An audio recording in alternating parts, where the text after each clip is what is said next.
Thank you for these thoughts. You have mentioned in your opening remarks the issue of terrorism, and we have all witnessed the horrific attacks in Pahalgam. I would like to ask you, what are the international implications of the conflict in Kashmir with regards to China, Russia, the US? Okay. Look, first of all, this was not a conflict in Kashmir. This was a terrorist attack.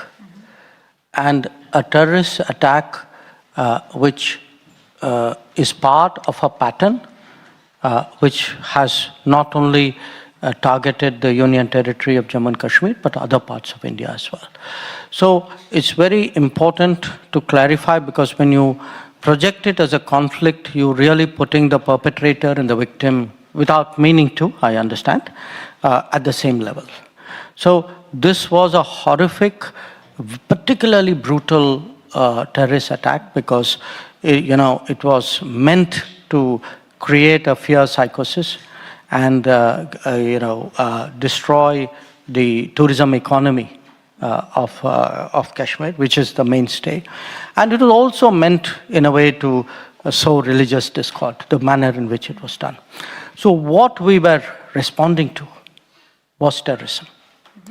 And when we respond to such an attack, I think there was a lot of international understanding.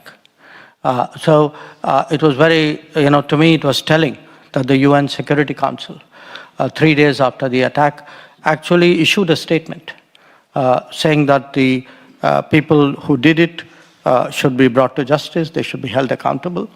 And that is exactly what we did on the 7th of May. So we targeted terrorist headquarters and terrorist centers. And our campaign is against terrorists. Now the terrorists in this case happen to be located in the country next door, because that country next door has for many, many years used terrorism as a kind of a tool in its attempts to pressurize us, or call it what you will. In a way, I'm laboring the point, but I'm doing it because, when it comes to terrorism, I think today, there's virtually no country which would say, I approve of what is done, or no country which would say, I don't condemn what was done. And if I were to say, I have the right to defend myself, my people, I have the right to secure my country, I think much of the world would agree with me.